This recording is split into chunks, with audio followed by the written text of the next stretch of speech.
Bienvenidos y bienvenidas a una edición más del proyecto Libros, Tertulia y Café, que nace en la Biblioteca de la Facultad de Educación de la Universidad de Costa Rica con el objetivo de dar a conocer los trabajos de investigación personales y profesionales de los docentes de la facultad.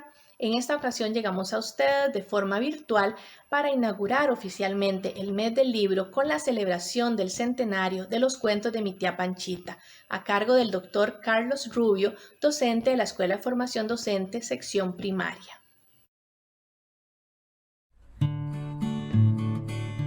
Mi tía Panchita era una mujer bajita, menuda, que peinaba sus cabellos canosos en 2 trenzas, con una frente grande y unos ojos pequeñines y risueños. Iba siempre de luto, y entre la casa protegía su falda negra con delantales muy blancos.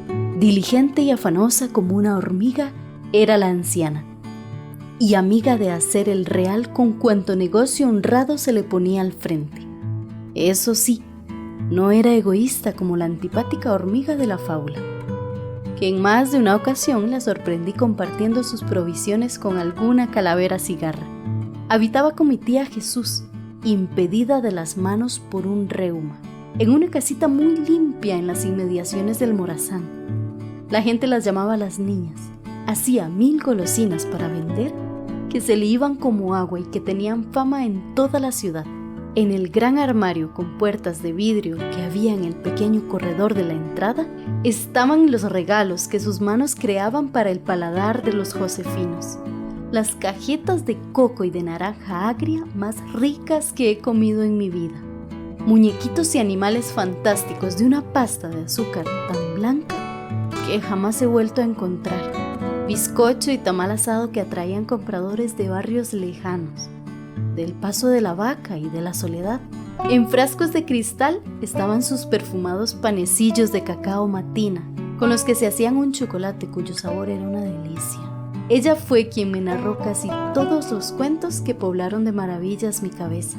Las otras personas de mi familia, gentes muy prudentes y de buen sentido, reprochaban a la vieja señora su manía de contar a sus sobrinos aquellos cuentos de hadas, brujas, espantos, lo cual, según ellas, les echaba a perder su pensamiento. Yo no comprendía estas sensatas reflexiones.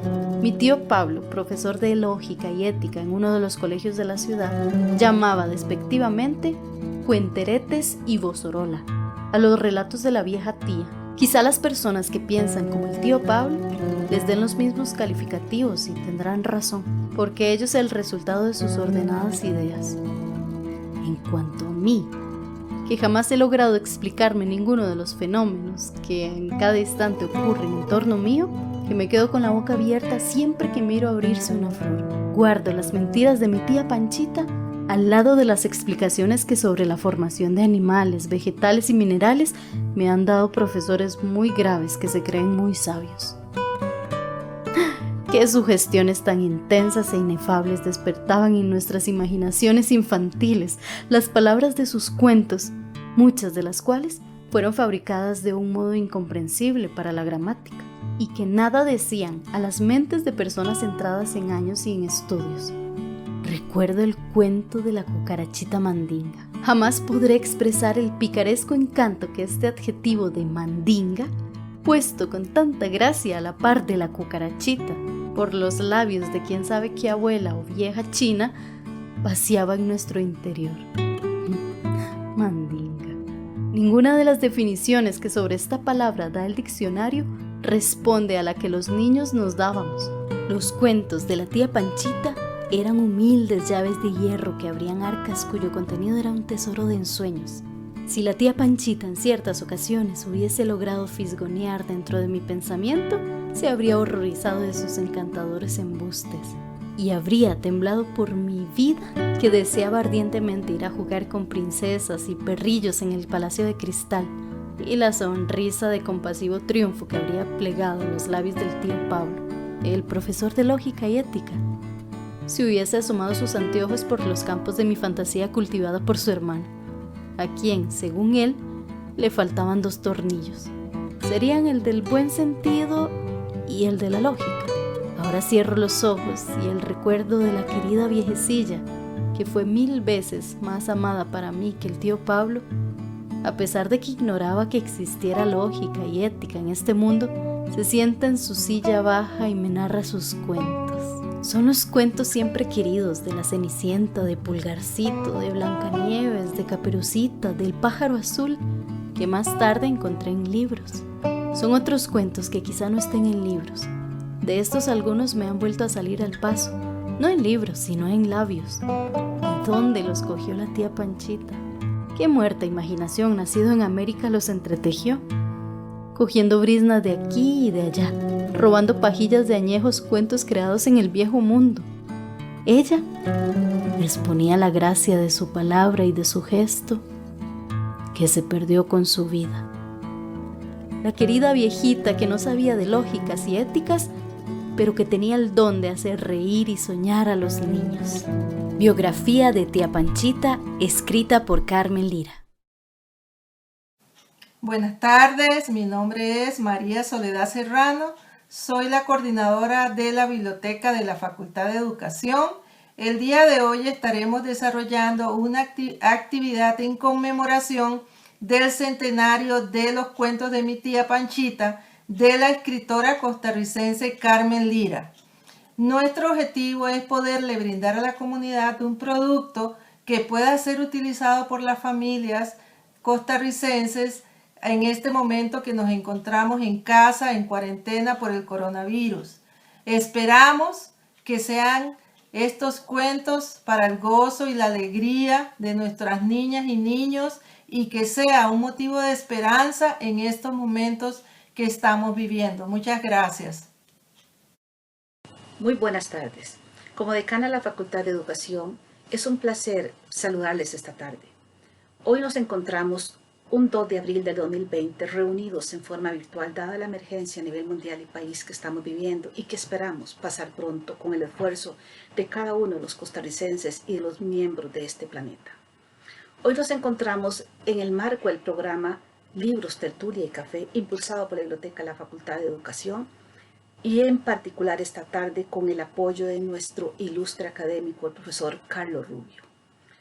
¿Qué nos ocupa hoy? Un evento demasiado importante para la literatura infantil. Estamos celebrando los 100 años de los cuentos de mi tía Panchita, a quien les damos honra a Carmen Lira, gran escritora y pedagoga costarricense que entregó su vida a este campo de trabajo. Sin duda alguna, los aportes que Carmen Lira nos ha dejado en su legado ha llegado a todos los niveles sociales de nuestro país. Ha permitido nutrir desde el proceso educativo a todos nuestros estudiantes costarricenses durante hace ya largos tiempos. Hoy la Facultad de Educación no puede pasar por alto este centenario. Precisamente en un momento tan particular como el que nos encontramos hoy, estamos también a través de esta forma llegándole a un público virtual que de otra forma quizá no lo pudiéramos tener hoy con nosotros. De manera que yo le doy mi gratitud en este momento a usted, profesor Carlos Rubio, porque usted siempre ha impulsado la literatura infantil. Sin duda alguna, estoy seguro que se ha inspirado también en ella, en Carmen Lira. También tengo que agradecerle el aporte para que esto sea posible al Sistema Nacional de Bibliotecas, a la Biblioteca Nacional, a la Academia Costarricense de Lengua y a la Editorial de Costa Rica. Todos son actores que han estado en forma aliada para poder hacer hoy posible este acto. Si bien es cierto, hoy las herramientas tecnológicas nos están permitiendo llevarlo de esta forma, también es una señal que estamos dando como costarricenses de que podemos seguir trabajando por estos medios con la fe de que todos juntos vamos a poder avanzar para salir de esta emergencia que hoy nos ocupa. Sin embargo, este programa que estamos haciendo de forma virtual es un respiro para todos nuestros niños y niñas y jóvenes, padres y madres de familia que se encuentran en sus casas, donde se les ha tenido que limitar el acceso a los diferentes ámbitos sociales, ámbitos educativos en forma presencial. Sin embargo, la Facultad de Educación está segura que con este aporte y con la gran obra también que nos ha ayudado el profesor Carlos Rubio a través de su trayectoria profesional, rescatando hoy el centenario de Carmen Lira, también le ofrecemos a la sociedad costarricense minutos, varios espacios que quedarán plasmados en el tiempo para poder entender y comprender más el legado de Carmen Lira. Nos corresponde como Facultad de Educación realzar su obra. Nos corresponde también como Facultad de Educación impulsar la literatura. Realmente es solamente a través de estos procesos educativos, a través de la literatura, a través de la lectoescritura, que podemos sembrar las bases para que los procesos educativos de nuestros estudiantes culminen con un mayor éxito de logro educativo. No hay sociedad que pueda apostarle al desarrollo sin prescindir de la literatura, sin prescindir de la lectoescritura. De manera que, profesor Carlos Rubio, de manera que ustedes, compañeras de la Biblioteca de la Facultad de Educación, bajo la dirección de la profesora Soledad Serrano y sus colaboradores, han hecho posible la continuidad del programa Libros, Tertulia y Café. De manera que hoy, en esta tarde, yo le agradezco mucho a quienes han estado haciendo posible toda esta obra, pero sobre todo, instarles a que sigamos por los caminos del bien, donde siempre encontremos a través de la literatura aquellos espacios de crecimiento para nuestro proceso personal. Y qué más sagrado y qué más noble que la literatura infantil, donde nuestros miles de niños costarricenses y que también trascienden de nuestras fronteras, requieren, se alimentan y necesitan de ella para culminar su proceso como seres humanos, como personas que habitan un planeta y donde todos queremos que cada día nuestro planeta tenga seres integrales, que le apuesten todos a un desarrollo social siempre con un humanismo, donde no perdamos de vista que la plenitud del ser humano es nuestra principal meta para la cual debemos de trabajar desde la educación. Así que les invito a disfrutar esta tarde. Vamos a tener la participación de nuestro compañero Carlos Rubio. También vamos a tener un público que está viéndonos desde una forma virtual, como lo estamos haciendo y nos estamos acostumbrando en estos últimos días. Así que la Facultad de Educación no se ha detenido, continúa trabajando, haciendo importantes esfuerzos siempre al servicio de la educación costarricense y, por supuesto, de nuestro país. Tengan todos ustedes muy buenas tardes. Buenas tardes. Celebramos los 100 años de Cuentos de mi tía Panchita con esta conferencia organizada por la Universidad de Costa Rica con el auspicio del Sistema Nacional de Bibliotecas, la Academia Costarricense de la Lengua y la editorial Costa Rica. Se publican los Cuentos de mi tía Panchita por primera vez en 1920. De ese primer ejemplar no encontramos hasta el momento en las bibliotecas públicas de nuestro país ninguna muestra. Así que el profesor Daniel Bojorge halló una en la Biblioteca Nacional de Maestros en Argentina. Y ustedes pueden acceder al PDF que se encuentra ya en línea por medio del enlace que se encuentra en la pantalla y que vamos a compartir posteriormente. Cuentos de mi tía Panchita fue anunciado el 1 de abril de 1920 en una nota publicada en Repertorio Americano. Pues bien, en esa nota se decía que acababa de salir el libro y que además en este momento, para conmemorarlo, vamos a hacerlo de esta manera. Vamos a hablar de la vocación educativa, de su escritora y su editor, la relevancia de la cátedra de literatura infantil y la primacía del discurso folclórico, la importancia de la revista San Celerín y el hallazgo de un tío conejo apócrifo, el encuadre político y social de la época, con la caída de la dictadura de los hermanos Tinoco y el retorno a la libertad de expresión. Vamos a hablar de la sabiduría ancestral de la tía Panchita, ¿verdad? Y cómo estos cuentos se remontan a orígenes muy remotos en el tiempo. No siempre fueron los mismos cuentos, en las diferentes ediciones se mencionaron y se fueron incorporando diferentes cuentos y asimismo, ¿por qué es un libro controversial?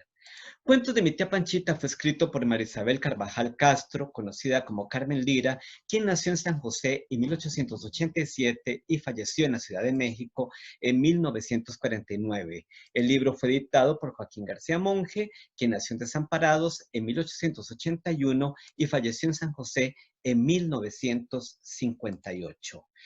De ambos podemos señalar su vocación educativa. Carmen Lira obtuvo el grado de maestra en el Colegio Superior de Señoritas en 1904 y ejerció como tal en una escuela rural en San José de la Montaña, en Heredia, y también en la Escuela de Niñas ubicada en el edificio metálico por 15 años como maestra de educación primaria. Su trabajo posiblemente más recordado como maestra fue la de ser fundadora, directora y educadora en la Escuela Maternal de Costa Rica, fundada en 1925, como un proyecto pionero de la educación preescolar de nuestro país, debido a su ingreso al Partido Comunista y su decidida militancia política. Fue destituida de ese puesto en 1933. También redactó textos didácticos para personas adultas como El grano de oro y El peón. De Carmen Lira podemos decir también que trabajó con niños de la calle, conocidos en aquella época como gamines. Fundó una primera biblioteca dirigida a la niñez dentro de la Biblioteca Nacional, cuando don Joaquín García Monge era director de la biblioteca, así que toda su vida fue dedicada a la educación, aparte, por supuesto, la literatura y la política. Pues bien, de Joaquín García Monge diremos que estudió pedagogía en un instituto de la Universidad de Chile, se desempeñó como profesor en el edificio metálico, el Liceo de Costa Rica y el Colegio Superior de Señoritas. Fue director de la Escuela Normal de Costa Rica y su máximo trabajo educativo lo vemos reflejado en la publicación del repertorio americano a partir de septiembre de 1919, publicación que se dio pues de manera pues prácticamente periódica hasta su fallecimiento. De Joaquín García Monge podemos decir que sustentó las ideales de Herbart, Spencer, Pestalozzi, entre otros educadores y por supuesto de Dewey, y que consideró los ideales de José Martí al observar a la educación como la realización integral del ser humano.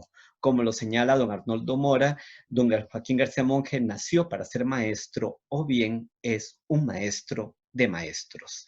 Lo observamos en esta fotografía con la poeta y maestra también, Gabriela Mistral, cuando visitó nuestro país. Bien, ambos, autor y editor, respondieron a una vocación educativa y los cuentos de mi tía Panchita ofrecen la posibilidad a la niñez y al pueblo en general de acercarse de manera solaz y gozosa a la lectura con una visión crítica y, por supuesto, creativa.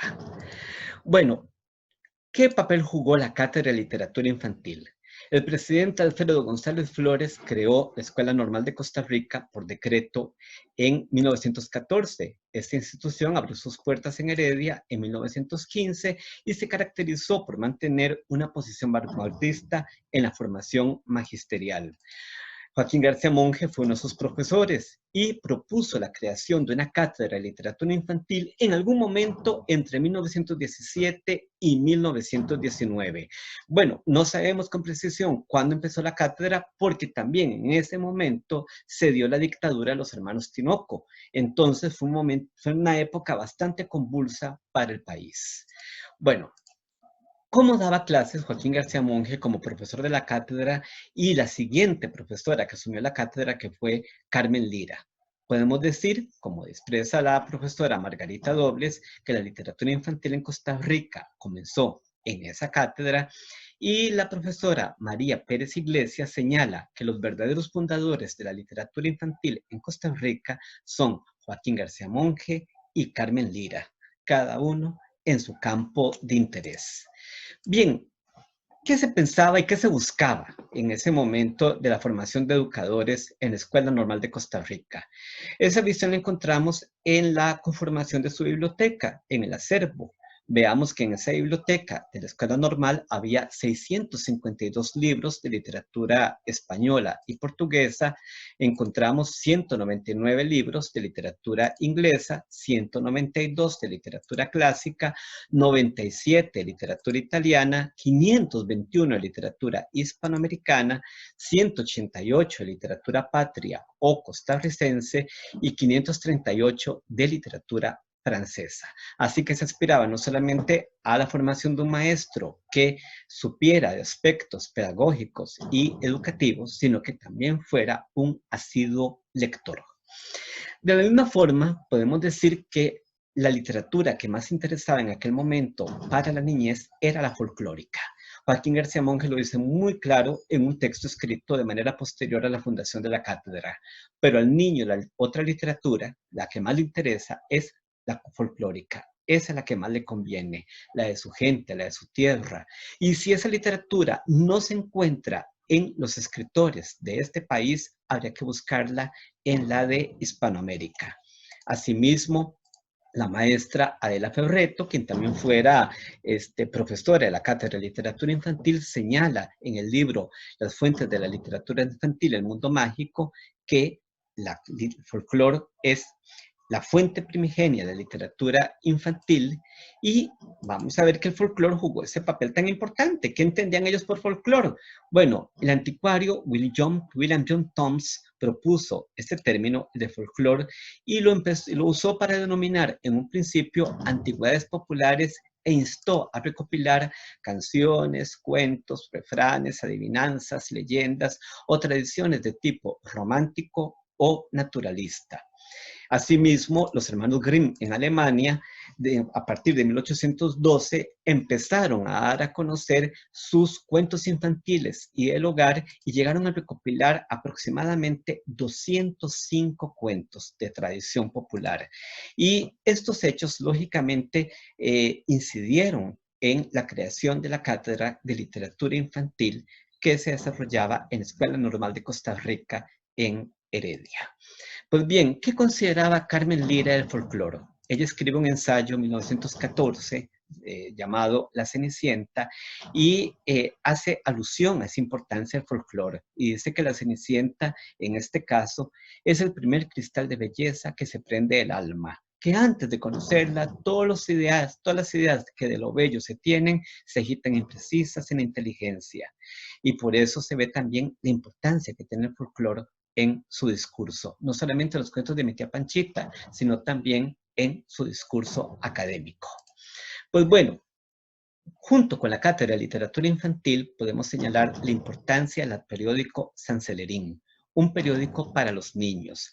Este periódico circuló en dos épocas. La primera de esas épocas ocurrió entre 1912 y 1913, bajo la dirección de Carmen Lira y Lilia González.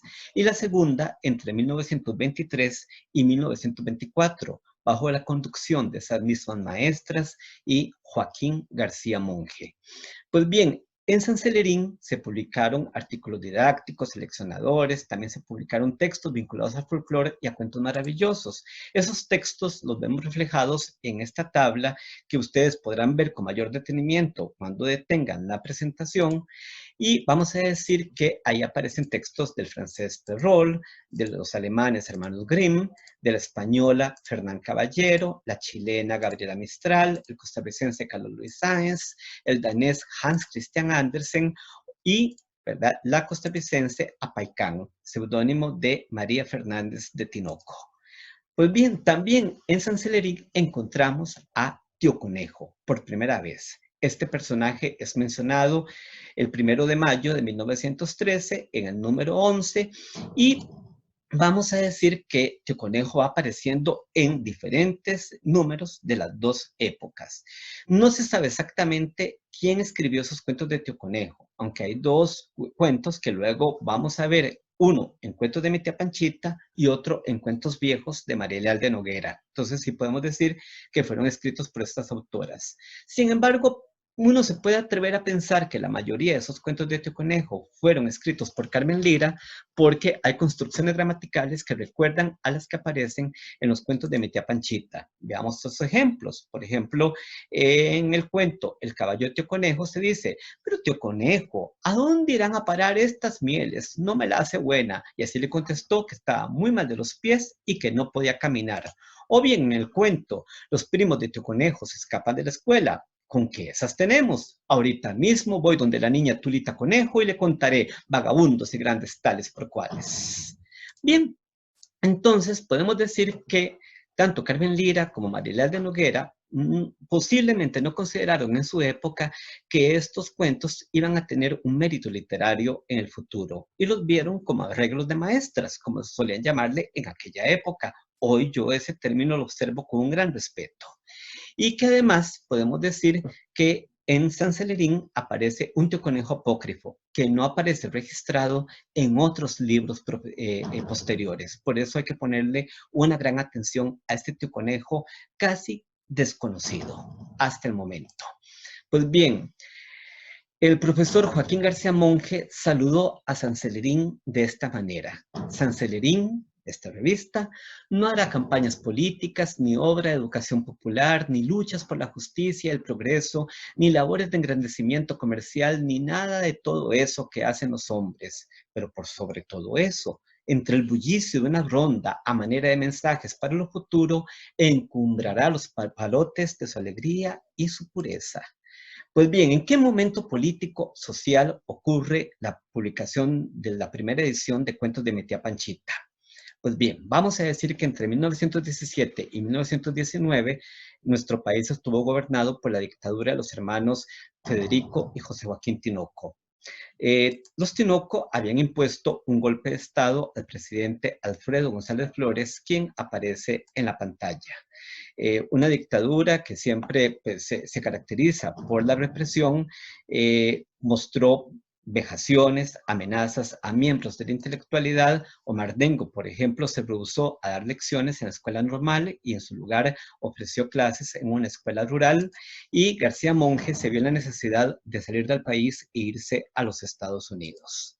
Pues bien, Carmen Lira estuvo acá y respondió a hechos que enardecieron al magisterio. Entre esos, porque fueron muchos, principalmente la amenaza que se venía sobre ellos era la destitución.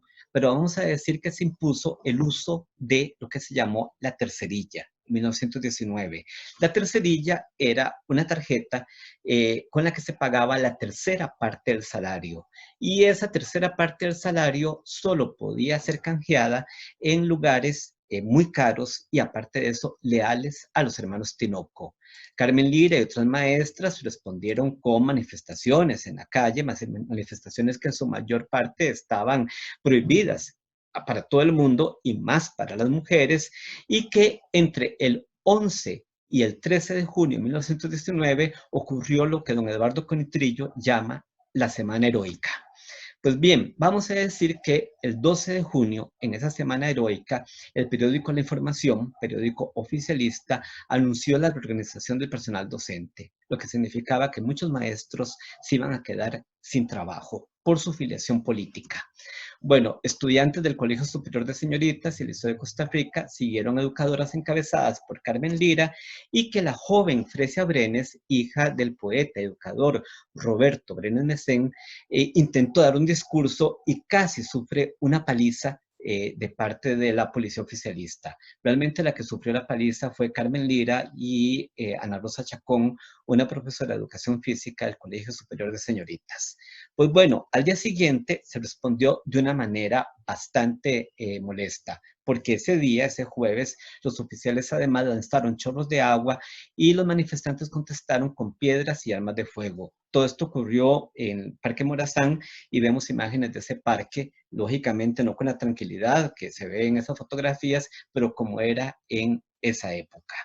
Bueno, entonces el gobierno cesó a Carmen Lira y a otras profesoras ese jueves. Así que al día siguiente, el viernes 13 de junio, se encabezó una marcha. Carmen Lira iba adelante, como lo dice doña María Eugenia Dengo, y se quemó el periódico La Información, este periódico de carácter oficialista. Asimismo, tiempo después, el 10 de agosto de 1919, José Joaquín Tinoco fue asesinado en una esquina de la avenida Séptima, a escasos 50 metros aproximadamente de la casa de Carmen Lira, donde está ahora la cantina La Marinita. Le cambiaron el nombre, pero todo el mundo la ha conocido como La Marinita, ese se llamaba en esa época, y Federico Tinoco y su esposa María Fernández de Tinoco, a Paicán, recordemos que la vimos ahora, se marcharon a Europa. Y con eso terminó la dictadura. Reorganizado políticamente el país, vamos a ver que Joaquín García Monge fue nombrado secretario de Instrucción Pública, y a partir del 1 de septiembre de 1919 empezó a aparecer su memorable repertorio americano. Por su parte, Carmen Lira, Lilia González y Matilde Carranza, maestras que habían participado en estas manifestaciones, recibieron una beca para perfeccionar sus estudios pedagógicos en países europeos. La cartera de Relaciones Exteriores emitió un documento en el que se considera que la mujer merece igual relación que el hombre, que la señorita María Isabel Carvajal dio una lección memorable de carácter de lucha y que se le concede por eso un viaje a países de Europa, el valor de los pasajes y una pensión equivalente a $75 mensuales para que estudie en términos de un año. No se sabe exactamente qué hizo Carmen Lira en Europa, pero suponemos que conoció, bueno, sí podemos saber que conoció profundamente los ideales de la pedagogía montessoriana y creemos que llevó un seminario con María Montessori en la Universidad de la Sorbona. Hay que investigar más para ver si Carmen Lira realmente recibió ese seminario, pero sí conoció profundamente los ideales de María Montessori. Y bueno, podemos decir que para 1920, ¿verdad? Carmen Lira y Joaquín García Monge recibieron un gran apoyo político, ¿verdad? Y que tuvieron la libertad necesaria para expresar su voluntad creativa. Y todo eso incidió en la publicación de Cuentos de mi tía Panchita, ocurrido precisamente en 1920. Pues bien, ¿de dónde salieron los Cuentos de mi tía Panchita? Una primera fuente está en la escritora española Fernán Caballero, así con ese nombre tan masculino, y la otra en el escritor norteamericano George Chandler Harris. Hablemos de Fernán Caballero, quien nació en Suiza en 1796 y optó por la nacionalidad española y vivió más que todo en Andalucía, en Sevilla, y se llamó originalmente Cecilia Boldefaber y Ruiz de la Rea, pero recurrió a un seudónimo masculino. Fernán Caballero tuvo la posibilidad de codearse con la alta alcurnia andaluza y conoció incluso al escritor Washington Irving cuando fue a España para escribir sus cuentos de la Alhambra, pero también anduvo por los barrios y los campos de esa tierra en la que dialogó con personajes humildes. Se le recuerda más que todo por sus novelas La Gaviota o Clemencia y por sus cuentos y poesías populares andaluces, publicados en 1859. De manera póstuma podemos decir que circularon sus cuentos de encantamiento que se volvieron muy populares entre la niñez. Vamos a algunos ejemplos. Fernán Caballero escribe El Lirio Azul, versión valenciana. Y Carmen Lira, con lenguaje popular costarricense, escribe ese cuento ancestral. Es que hay que entender que Fernán Caballero no es la creadora del argumento, sino que esos argumentos vienen de mucho más atrás. Entonces, Carmen Lira escribe ese cuento como La Flor del Olivar. Fernán Caballero propone El Pájaro de la Verdad y Carmen Lira lo escribe en nuestro lenguaje costarricense como El Pájaro Dulce Encanto. O Fernán Caballero nos hace ver a Juan Cigarrón y Carmen Lira lo escribe como El Tonto de las Adivinanzas, entre otros cuentos. Con respecto al cuento La Cucarachita Mandinga, Fernán Caballero lo escribe como La Hormiguita y le agrega una nota al pie de página en la que dice que Ratón Pérez es un bichito gris muy inofensivo que no hace ruido y que solo sabe huir. El padre Coloma, a finales del siglo XIX, había escrito un cuento como regalo para el recién nacido príncipe Alfonso, que se va a convertir en el rey Alfonso XIII, cuando perdió un diente. Y el padre Coloma, ¿verdad? Escribe ese cuento, Ratón Pérez, y señala que el Ratón Pérez vive en una pastelería del número 8 de la calle Arenal, la confitería Prast. Y podemos decir que actualmente existe un museo dedicado a Ratón Pérez en esa dirección en Madrid, España. La diferencia es que, según el padre Coloma, el Ratón Pérez todavía vive ahí y tiene un museo, veamos eso.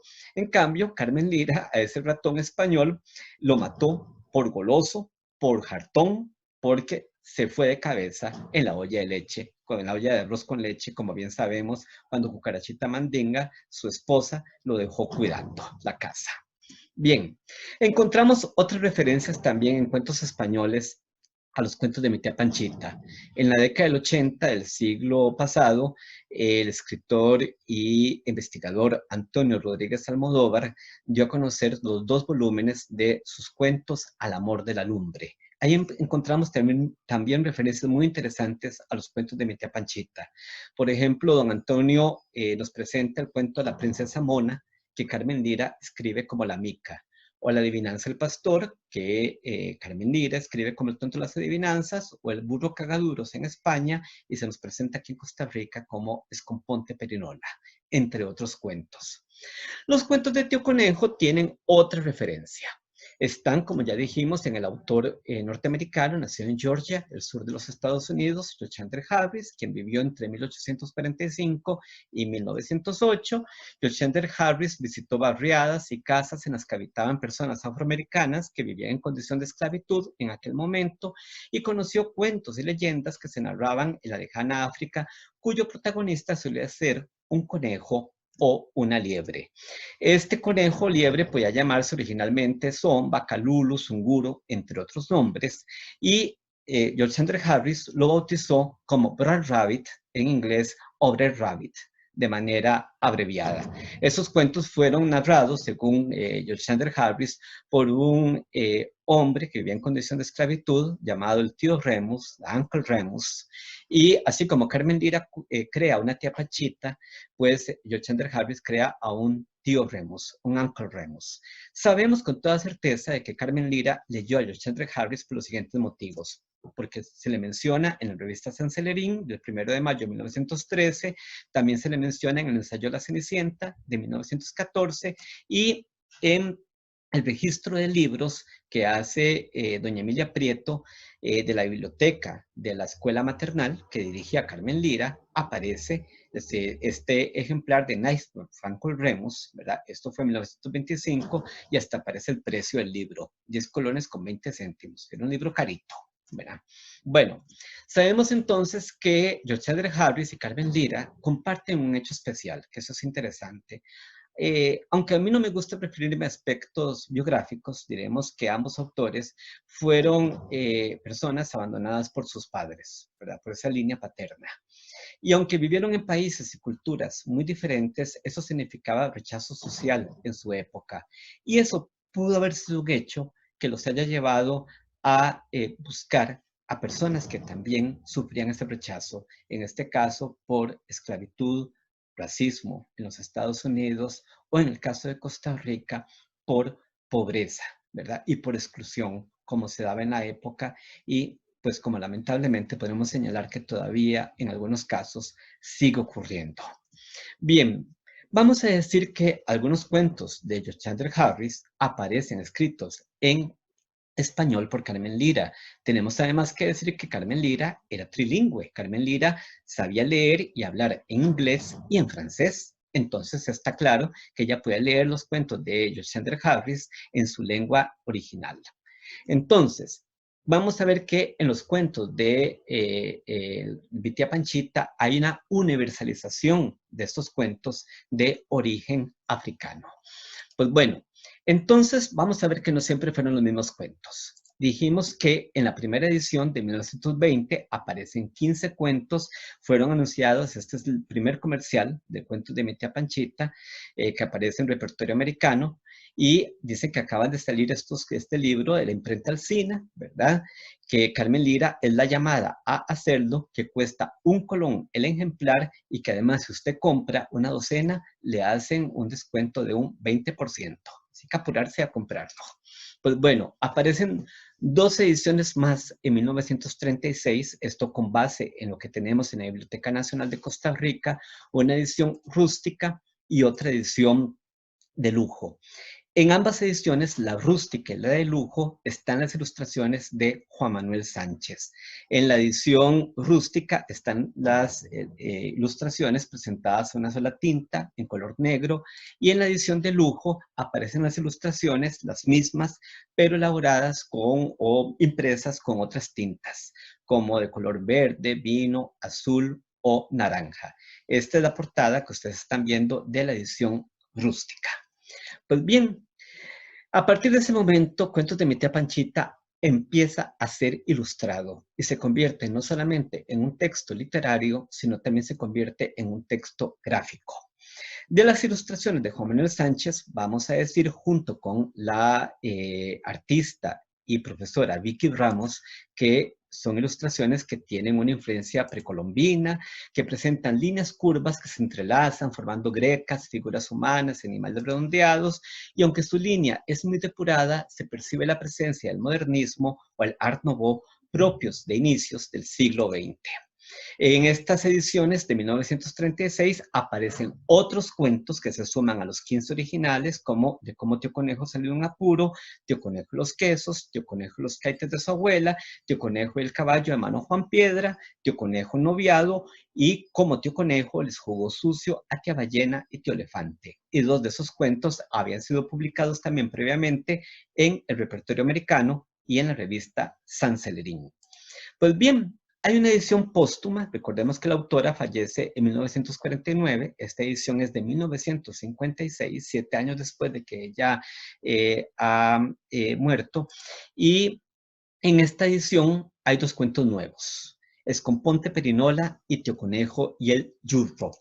Además, el libro aparece con un orden diferente, porque en las ediciones anteriores los cuentos de Tío Conejo y los que no eran de Tío Conejo aparecen mezclados, ¿verdad? Unos con otros. Tienen un orden muy diferente.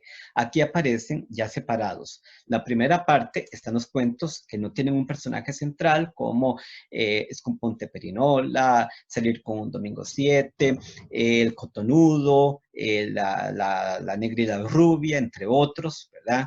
Son 13 cuentos y la segunda parte aparecen los 10 cuentos en los que el personaje central es Tío Conejo.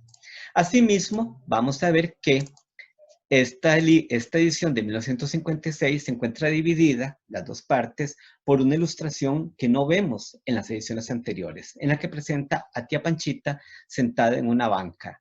Y es una banca que nos recuerda a la que estuvo en la casa de Carmen Lira. Creo que esta banca está ahora depositada en el Museo Alajuela y ahí se le puede ver. Y ahí podemos ver a Carmen Lira en una fotografía en 1936 sentada en esa banca, en la que aparece Carmen Lira, la Tía Panchita, en la edición de 1956. Asimismo, está la presencia del puntillismo, y ese puntillismo no está en las ilustraciones anteriores. Todo eso nos hace pensar que esta ilustración fue hecha de manera posterior, y especialmente para esta edición de 1956. Pues bien, también en esa edición del 56 aparece la caricatura que le hizo Enrique Haim, la fotografía con que la recordamos, y en la edición de 1966, que se hace por trabajo de don Gabriel Quesada, descendiente de Carmen Lira, aparece esta nota. Nace esta edición de los cuentos de mi tía Panchita, al igual que la anterior, merced al consejo y ayuda del maestro y querido amigo, profesor Carlos Luis Sáenz. Estas características de estas ediciones son recogidas por la editorial Costa Rica en la actualidad. Pues bien, encontramos otras ediciones que también son dignas de mencionar, por ejemplo, la que ilustra don Hugo Díaz en la década del 80. Don Hugo realizó ilustraciones en las que se destacaban sus dotes como caricaturista y son imágenes que enfatizan, ¿verdad?, esa identidad rural costarricense, por supuesto el sentido del humor y a una sola tinta, y que originalmente se hicieron para la editorial Educa y que actualmente da a conocer la editorial Legado. En el año 2015, la ilustradora Ruth Angulo nos presenta por primera vez una visión integral de todo el libro ilustrado en color. Hugo Díaz lo había hecho, pero con algunos cuentos nada más. Ya Ruth Angulo lo hace totalmente para la integridad del libro. Y la ilustradora Angulo va colocando referencias a muestras de la arquitectura costarricense. Por ejemplo, el Castillo Azul, el Museo Nacional, la Basílica de Nuestra Señora de los Ángeles, el Templo Católico de Grecia o el Teatro Nacional de Costa Rica, como la imagen que ustedes están viendo. Y asimismo, aparte de ser artista gráfica, Ruth Angulo es arquitecta. Esta ilustración se encuentra actualmente en librerías y la distribuye la editorial Uruco. Pues bien, Ruth Angulo, Casa Garabato y el Centro Costarricense de Producción Cinematográfica realizaron a partir de 1919 una serie de cortos animados también que merecen un estudio aparte. Y estos cortos animados no solamente han sido presentados en nuestro país, sino que se han presentado en Turquía. Pues bien, Cuentos de mi tía Panchita no fue un libro bien recibido siempre. Por ejemplo, En 1922, el doctor Fernández Ferraz hace una referencia a que un maestro le dijo que no le gustaban esos cuentos porque son un ejemplo del mal hablar de la lengua materna. Veamos algunos casos. Vean qué interesante. En El tonto de las adivinanzas se deja decir Carmen Lira. Bien lo dijo mi mamá, buen adivinador de M, puntos suspensivos, sería yo. ¿Verdad? Ya sabemos la palabrota que va ahí. Las teticas parecían botoncitos de rosa miniatura, se dice en la mica. Adiós, tío Coyote, culo quemado, por amigo de ser casado, se dice en Tío Conejo y Tío Coyote. Y en ese mismo cuento, lo que es de esta sí que no te escapas, grandísimo tal por cual, haciendo mención a lo que llamaríamos el mentonazo de madre. ¿Verdad? Aún si se escribiera este libro en la actualidad, siglo XXI, posiblemente algunos editores se mostrarían dudosos de publicarlo, porque se supone que un libro para niños, para niñas, tiene que tener pues un buen sentido del habla y la gente confunde mucho el texto didáctico con el texto literario, pero Carmen Lira se atrevió y don Joaquín García Monge también. Bueno, el libro fue también muy acogido, recibido con inmenso aprecio. Por ejemplo, Carlos Luis Sáenz le publicó un poema 15 días después de su aparición, saludando al libro. Y en el mismo repertorio americano, Magón desde Nueva York le escribió una carta a Carmen Lira, publicada en el repertorio americano, en la que le dice que él es el iniciador de la literatura costarricense de costumbres y por eso guarda el derecho a lamentarse o felicitarse por la aparición de un nuevo libro de género y que está vuelto turumba, ya que conoció a la tía Panchita, que puede llamarse Manuela, Jiménez, Asunción, Mona, Chedes o Trinidad. Y de la misma forma, desde desde España, el filósofo mexicano Alfonso Reyes escribe un artículo, vean que poco tiempo después de la aparición del libro, sobre Domingo 7. Este artículo dice don Alfonso Reyes que lo tenía guardado desde 1913, pero que ahora lo publica dada la aparición del libro, porque encontró una deliciosa versión del cuento. Entonces sorprende también la velocidad con la que el libro viajó en aquella época, hace 100 años. Vean que ya aparecían reacciones en Madrid, aparecen reacciones en Nueva York y como nos dimos cuenta, el libro que tenemos ahora o el ejemplar al que tenemos acceso se encuentra en Buenos Aires, Argentina. Vamos a decir también que la popularidad de cuentos de mi tía Panchita le trajo problemas a su autora, ya cuando ella era una dirigente reconocida del Partido Comunista de Costa Rica. En noviembre de 1944 nos dice don Iván Molina que la Embajada de Estados Unidos de San José dirigió una nota a John Edgar Hoover, director del FBI, en el que decía, de Carmen Lira, su trabajo mejor conocido es un libro de cuentos llamado Los cuentos de mi tía Panchita, The Stories of My Aunt Panchita, tal como lo cita este historiador. Pues bien, ¿por qué leemos cuentos de mi tía Panchita escritos por Carmen Lira, editados por García Monge? Bueno, porque son textos políticamente incorrectos. Diremos que este lenguaje vernáculo que los caracteriza está lleno de abundantes arcaísmos, nos retrata como seres humanos, nos habla de la necesidad de la aventura, el gozo estético, el humor y la magia. La palabra es un emblema de la identidad costarricense. Así que diremos con la autora, y me salgo por un huequito, y me meto por un huequito, y me salgo por otro, para que ustedes me cuenten otro.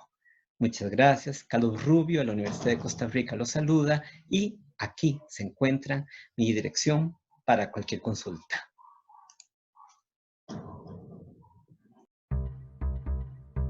Tío Conejo y los quesos. Una adaptación del cuento de mi tía Panchita.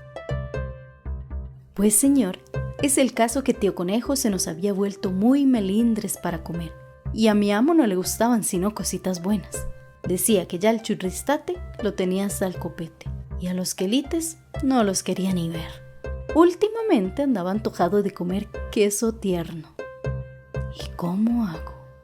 Por fin, quién sabe cómo, averiguó que un carretero bajaba todos los viernes de una hacienda por un camino de la vecindad con madera y quesos. Allá el viernes a la nochecita, que era la hora en que pasaba la carreta, se tiró Tío Conejo en medio camino y se hizo el muerto. Dichosamente hacía una luna como el día y el carretero se agachó para ver qué era aquel bultico. Miren allá, si es un conejito. Ay, señor, ¿qué le pasaría por ese tico? pero no está muerto. Todavía resuella. Lo voy a echar en la carreta y quién quita que vuelva en sí. Y lo que el sapo quería, el carretero acomodó a Tío Conejo entre los sacos de queso y la carreta se puso otra vez en marcha. Entonces abrió un ojo, después el otro, y como vio que no había nada que temer, hizo un buen boquete al saco de gangoche en que venían los quesos bien envueltos y se puso a sacarlos y a arrojarlos al camino. Así que el saco estuvo vacío, se tiró él y salió como un cachiflín a recoger los quesos y a llevarlos a su casa. Luego se dio tal atipado de quesos que quedó que no podía moverse. Otro día se sentó a la puerta a relamerse y a hacer la boca agua a cuantos pasaran. Iba Tío Armadillo a hacer la diligencia, a ver si encontraba algo que comer, y el muy mal corazón lo detuvo. ¡Adámese, compadrito! Y espipa adentro y me cuenta un cuento. Y Tío Armadillo se hizo cruces cuando vio aquel gran montón de quesos que llegaba hasta el techo. Pasó Tía Iguana y lo mismo. Venga acá, viejita, y dese una asomadita. Tía Iguana se fue llena de envidia. Pasó Tía Ardilla y Tío Conejo le gritó. Vení acá, niña, y cuidado con caerte para atrás cuando veas lo que vas a ver. Y de veras, la pobre Tía Ardilla que andaba en ayunas se quedó como quien ve visiones y no se atrevía a recoger unas boronitas que estaban en el suelo. A Tío Conejo se le movió el corazón y le hizo un gallito de queso con tortilla. Toma, niña, para que no se te reviente la hiel. Dios se lo pague, tío Conejo. Que Dios me lo guarde y me le dé salud y me le repare para donde menos piense. Tía Ardilla, Tía Iguana y Tío Armadillo se fueron por los campos a contar de la maravilla de quesos que tenía Tío Conejo. Al oírlo, Tía Zorra corrió para donde Tío Conejo. Apenas la divisó, se metió corriendo Tío Conejo y atrancó bien la puerta. Llegó Tía Zorra y se puso a tocar. ¡Upe, tío Conejo! ¿Qué hace Dios de esa vida? Tío Conejo se asomó por la ventanita alta. ¿Qué se le ofrece, tía Zorra? Perdone que no salga a abrirle, pero es que me acabo de calentar la nuca con manteca de chancho y me puse un trapo ahumado porque estoy rabiando de un oído. Lo siento mucho, tío Conejo. Y hablando de otra cosa, ¿no me querrías vender un 10 de queso?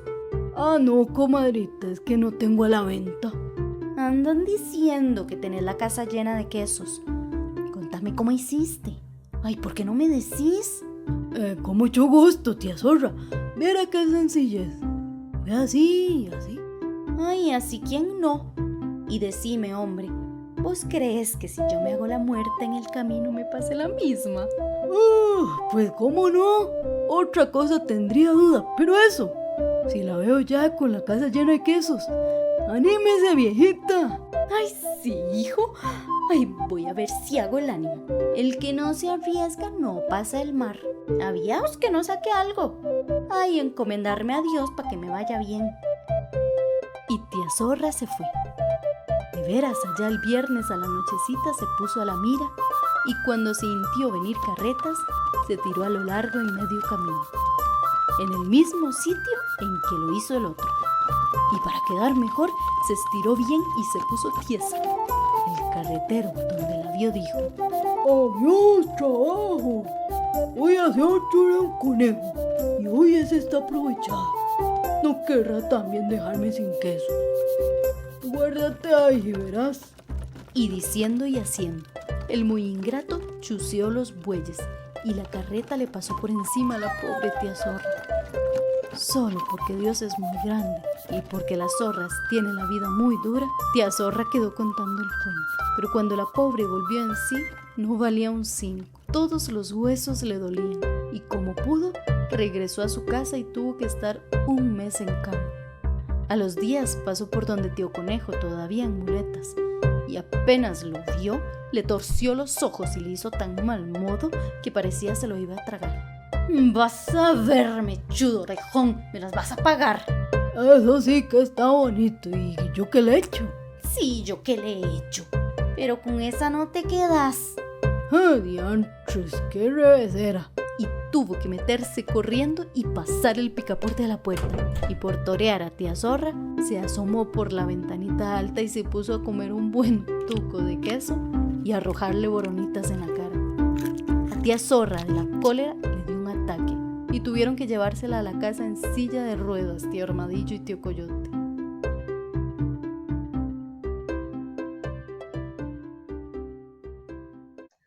Hola, daré respuesta a las preguntas que ustedes plantearon sobre el centenario de los cuentos de mi tía Panchita de Carmen Lira. Me dicen que si pueden utilizarse estos cuentos en el quehacer educativo. Por supuesto que sí. La función fundamental de la literatura infantil, dice Ana Garralón en una conferencia dada recientemente, el año pasado, acá en Costa Rica, con motivo del Festival Centroamérica Cuenta, es, por sobre todo, el entretenimiento. La función fundamental de la literatura infantil es el entretener, no dejar una moraleja, no convertirse en un texto didáctico. Para textos didácticos existen otros libros, existen otros discursos. La literatura infantil, como bien se dijo en la conferencia, es incorrecta políticamente y Cuentos de mi tía Panchita así lo es también. Entonces, los niños, mucho más allá de encontrar un libro en el que van a descubrir aspectos morales, aunque el libro Cuentos de mi tía Panchita lo tiene, van a descubrir aspectos esenciales del ser humano y tener la posibilidad de discutir acerca de qué está bien y qué está mal. Por ejemplo, se le puede preguntar a los niños sobre si están de acuerdo con la forma en que Tío Conejo resuelve algunas dificultades. Y ahí las niñas, los niños van a decir que sí, que no, ¿verdad? Si están de acuerdo en que, por ejemplo, la muerte esté ahí encaramado en un palo de uva y que la gente no se muere en el planeta, los niños van a decir que sí, que no. Bueno, esos son grandes dilemas que tenemos los seres humanos y que, por supuesto, no solamente son asunto que tenga que ver con las personas adultas, sino también con los niños y las niñas que pueden dar una respuesta muy interesante. Así que los cuentos de mi tía Panchita, como cualquier otra buena literatura, aparte de ser una textualidad políticamente incorrecta, nos permite dialogar, nos permite hablar. Los elementos que convierten a los cuentos de mi tía Panchita en textos que han trascendido generaciones y siguen siendo relevantes. Bueno, mire, ante todo, porque como bien se mencionó, los cuentos de mi tía Panchita tienen un origen antiguo que se remonta a un pasado que no podemos determinar. Por ejemplo, un cuento como La Negra y la Rubia tiene los mismos enlaces textuales que podríamos hallar en La Cenicienta. Y La Cenicienta es un cuento antiquísimo que podría eventualmente remontarse hasta el antiguo Egipto, la antigua China, la India y muchas otras fuentes más. Japón también tiene su Cenicienta. Prácticamente en todas las culturas del mundo hay una Cenicienta. Entonces, ¿cuál es la más antigua? ¿Cuál fue la que le dio origen a las demás? No se puede saber. Entonces, son cuentos que tienen un caudal de sabiduría que está guardado por siglos de siglos. Eso es un hecho que hace que estos cuentos pasen de generación en generación. Hasta hace aproximadamente 3, 4 siglos se hacía de manera oral, no estaban en textos escritos, y pues lo que hace Carmen Lira es volcar en lenguaje propiamente costarricense del centro del país de hace 100 años estos cuentos tan antiguos. Eso hace que sean cuentos que podamos compartir hoy, disfrutar hoy, porque no tienen tiempo, son de alguna manera eternos. Y como bien lo mencionamos con la respuesta a la pregunta anterior, están vertidos de gran entretenimiento, sentido, el humor, disfrute, magia, y entonces eso hace pues que los podamos disfrutar, podamos reír, podamos soñar, podamos reaccionar de muy diversas maneras.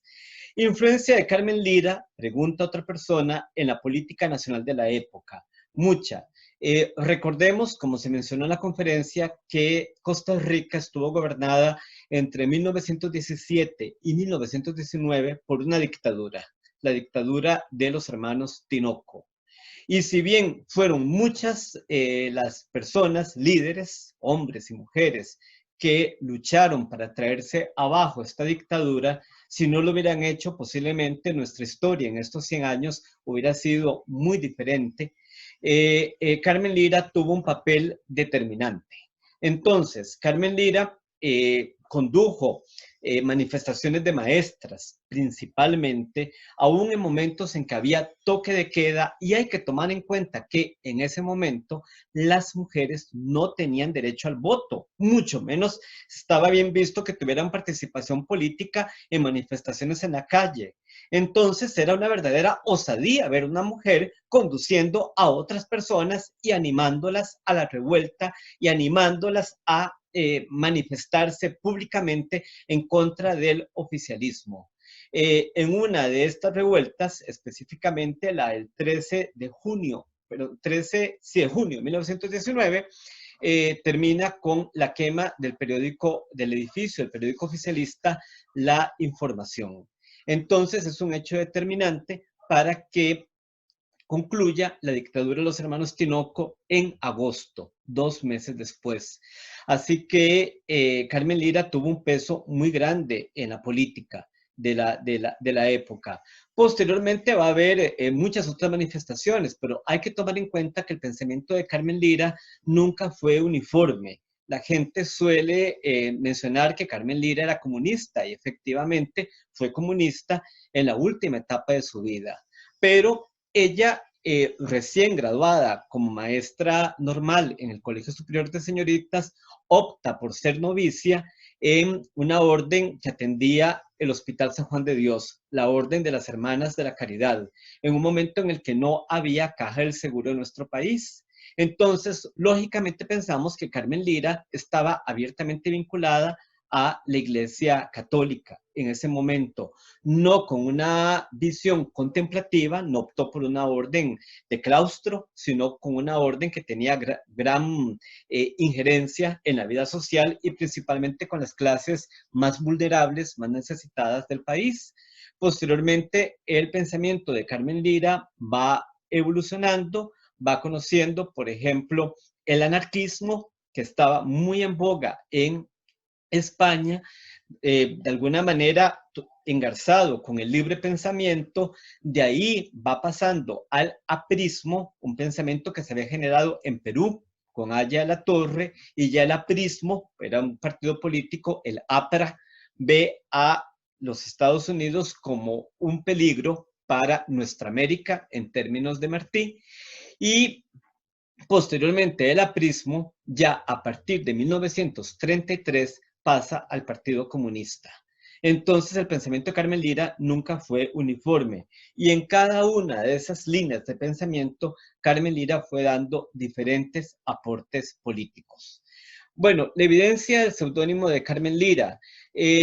Yo opto por pensar más en la teoría que Carmen Lira toma su seudónimo por sugerencia de don Joaquín García Monge, quien se lo recomendó porque existía una línea de tranvía en Santiago de Chile llamada Carmen Lira. Lira en un principio escrito con la I latina, la I con puntito, y era que iba de Carmen a Lira, ¿verdad? Ya he investigado, la línea de tranvía existía, es más, hasta hace unos años que tuve la oportunidad de estar en Santiago, pude tomarle una foto hasta a los rieles que quedaban de esa línea de tranvía, cosa que no tiene mayor importancia. Y recordemos que don Joaquín García Monge estudió pedagogía en un instituto que formaba parte de la Universidad de Chile a principios del siglo XIX. Es posible que haya tomado el seudónimo de ahí y que posteriormente haya optado por no firmar sus escritos con Lira, con la I latina, la I con puntito, sino con la Y, o como se le conoce también, la Y. Pero eso son teorías. Doña Annie Lemaitre Pujol señala otra en su libro Carmen Lira, el cuento de su vida, en la que dice que Carmen Lira optó por ese seudónimo, como María Isabel Carvajal, ¿verdad? Su nombre, ¿verdad? María Isabel de la Trinidad Carvajal optó por ese nombre porque había nacido en el barrio del Carmen y fue bautizada, como ya lo logró comprobar, en la parroquia del Carmen. Y que Lira, por la influencia que ella tenía del lire, que tenía un gran peso con la visión francesa, como se escribe lire en francés.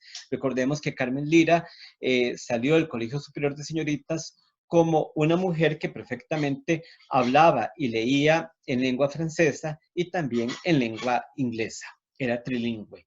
Pero esa postura de doña Annie Lemestre Puyol la respeto, pero no me parece la más acertada. Prefiero pensar que fue la sugerencia de don Joaquín García Monge. Bueno, eso es, cada quien puede sacar sus propias conclusiones. Bien, la influencia africana en los cuentos de mi tía Panchita, muchísimo. Como ya señalamos, el personaje de Tío Conejo tiene su raíz en un personaje que había puesto literariamente el periodista y escritor norteamericano George Chandler Harris en los Estados Unidos en la segunda mitad del siglo XIX, y George Chandler Harris durante su niñez había escuchado estas historias de personas afroamericanas que vivían en condición de esclavitud en los Estados Unidos, antes de la Guerra de Secesión, cuando existía la esclavitud como tal en Estados Unidos. Entonces, George Chandler Harris vierte esa tradición africana. Ese conejo o liebre, según las diferentes versiones, podría haberse llamado Zomba, Kululus, ¿verdad? Tiene nombres muy variados, e incluso el líder Nelson Mandela tiene un libro de cuentos africanos para niños, el mismo Nelson Mandela, que llegó a ser presidente de Sudáfrica, y ahí hace referencia también a este conejo. Este conejo podría presentarse como un dios en diferentes regiones de África y pues lógicamente hay una influencia africana muy marcada. También en el adjetivo mandinga, como ella llama la cucarachita mandinga. La palabra mandinga es de origen africano, podría vincularse con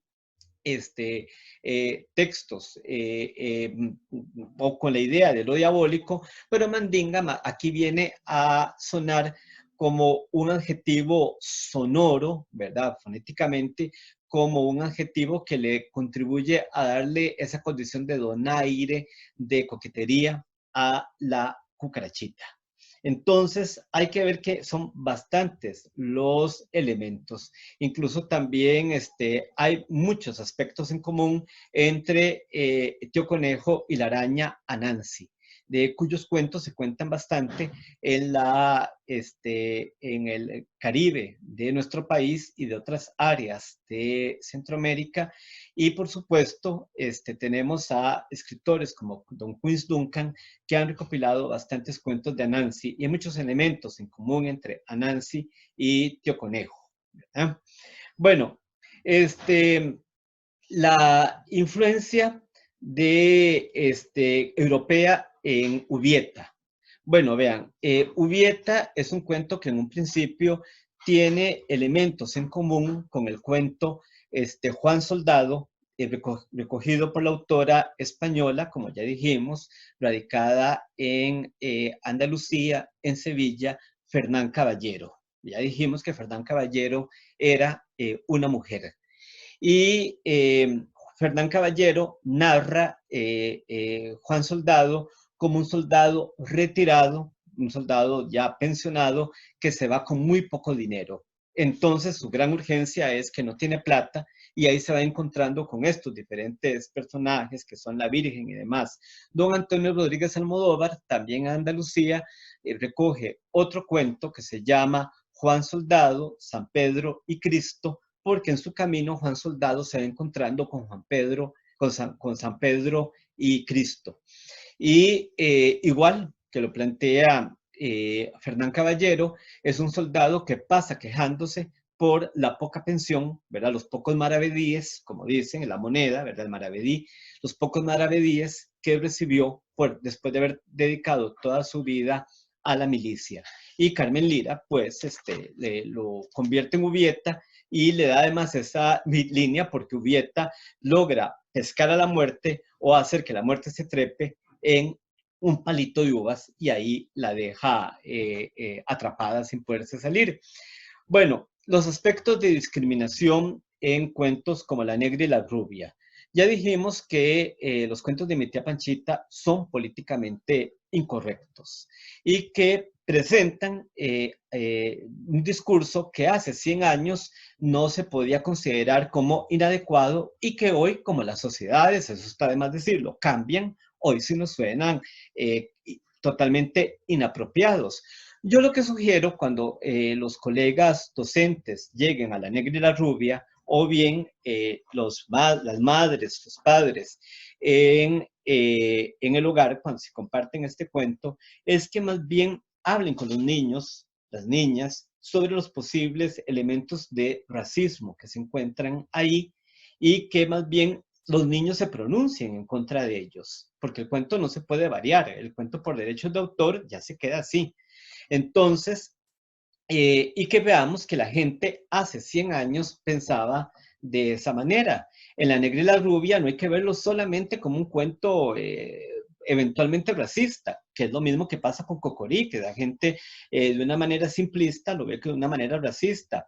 Hay muchas cosas bellísimas, como dijimos, es una versión de La Cenicienta, cuento que Carmen Lira adoraba, eso lo deja claro en ese discurso que ella escribe en 1914, y por ejemplo, cuando la Virgen se le aparece a la niña rubia sobre una piedra, viene a ser de una manera bastante semejante a como la Virgen se le aparece a Juana Pereira, según la tradición católica costarricense, también sobre una piedra, y le habla a la Virgen. Bueno, los elementos del patrimonio cultural, físicos, ¿verdad?, de Carmen Lira. Vean, lamentablemente creo que mucho de esto se ha perdido, pero nada hacemos en este momento con ponernos a buscar pertenencias. La biblioteca, me gustaría mucho conocer libros de la biblioteca de Carmen Lira, pero bueno, no ha sido posible dar con muchísimos de ellos, quién sabe a dónde fueron a parar. La banca, como bien se señaló, se encuentra en el Museo Histórico Juan Santamaría, en Alajuela. Tenemos algunos elementitos que pensamos que, ¿verdad?, que pertenecieron a Carmen Lira, ¿verdad?, y tenemos la fe de que realmente pertenecieron a ella, pero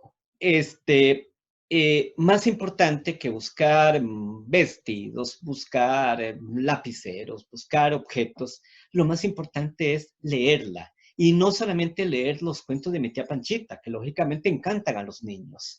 Están las obras de teatro para niños, que tienen que ser rescatadas, como El Sueño de Navidad, que es una obra preciosa, que sería lindísima que la montáramos en nuestras escuelas para el tiempo de diciembre. Y ni qué decir de sus textos para personas adultas, que están muy bien recopilados por don Alfonso Chase a partir de 1977. Entonces, leamos El barrio Conejo Fishy, leamos Cómo ganarse un palco de platea en el cielo, leamos y discutamos sobre las Madamas Bovary, sobre Bananos y hombres, y sobre muchísimos otros textos, El ensueño del rabí, bueno, tantos otros textos realmente que vale la pena que discutamos, porque la obra de Carmen Lira no se limita solamente a los cuentos de mi tía Panchita, o por lo menos pensamos su obra literaria. Bueno, ¿cómo manejar éticamente el asunto de la adaptación? Porque una persona mencionaba que había leído a Alexander Harris en su lengua original y que dice que lo de Carmen Lira es igual. Bueno, vean, por supuesto en lengua española. Bueno, veamos una cuestión. En 1988, cuando celebrábamos el centenario del nacimiento de Carmen Lira, yo estaba muy joven en esa época y pues creo que asistía casi todo, o no, a todo, ¿verdad?, lo relacionado con el centenario de esta mujer, escritora, política, educadora, como oyente para aprender. Alguien dijo que Carmen Lira lo que había hecho era plagiar, ¿verdad? No, totalmente equivocado. Estos cuentos provienen de la tradición oral, vienen de un pasado remoto, nadie puede decir exactamente de dónde salió Tío Conejo, como nadie podría decir de dónde salió el cotonudo. Por ejemplo, hay muchos elementos del cotonudo también con un cuento en común, con un cuento de las mil y una noches, por ejemplo. Entonces, no podemos decir exactamente de dónde fue que salieron, de dónde salieron estos cuentos. Lo que hacen los escritores, las escritoras, son diferentes versiones, como lo trabajó Charles Perrault en Francia con sus versiones de La Cenicienta o El Zapatito de Cristal, su versión de La Bella Durmiente del Bosque, su versión de Barba Azul y de muchísimos otros cuentos. Igual trabajo hicieron los hermanos Grimm en Alemania en el siglo XIX, cuando recopilan 205 cuentos que vienen de muy antiguo, ¿verdad? También, y que no son de ellos, ¿verdad? Es más, hasta los hermanos Grimm a veces tomaban un texto de otro autor y ellos habían estudiado derecho y uno de ellos era abogado, imagínense, o sea, las leyes cambiaban y de repente lo colocaban en el libro de ellos y todo el mundo seguía pensando a partir de ese momento que el cuento era de los hermanos Grimm y era otro autor. Bueno, lo que hace Carmen Lira con una genialidad es vertir el lenguaje costarricense esos cuentos antiguos, ¿verdad? Y ahí es donde está su originalidad.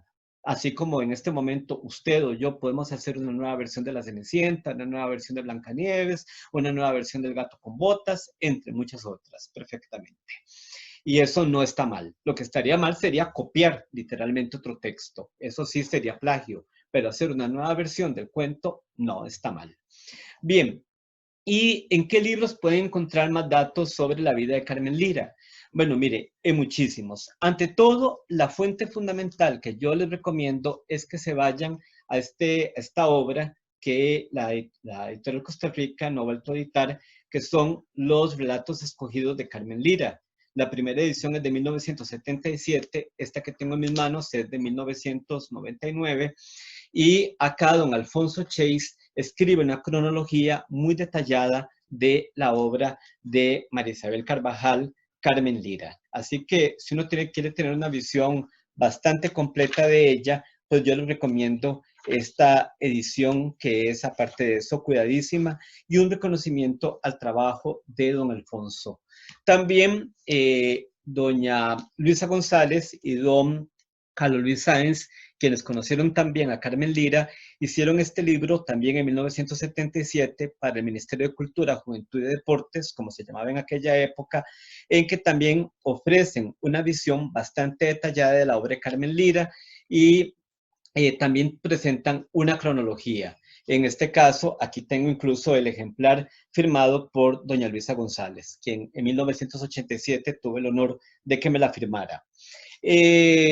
Doña Annie Lemaitre Pujol escribe esta obra que también presenta elementos bastante novedosos, por ejemplo, sobre la figura del padre de Carmen Lira, que hizo Carmen Lira en Europa cuando hizo su viaje de estudios, entre otros aspectos. Y ante todo, la genealogía, porque doña Annie Lemaitre Pujol tiene esa especialidad en lo que es la genealogía. Entonces también se los recomiendo. Y por supuesto, doña Luisa González, aparte de la novela A ras del suelo, ¿verdad?, están sus escritos publicados por la editorial de la Universidad Nacional. Es una obra recopilada, editada por la doctora Margarita Rojas. Entonces, ahí se encuentra bastante. Y sobre su trabajo como maestra, hay un artículo que publiqué en la revista Educación de la Universidad de Costa Rica, que se encuentra en línea en este momento y ustedes pueden consultar. Se llama Carmen Lira Maestra tras las huellas de una pedagogía. Bueno, pues espero que estas respuestas pues llenen sus dudas y con mucho gusto podemos seguir conversando sobre el tema por medio del correo electrónico carlos.rubio@ucr.ac.cr. Muchísimas gracias.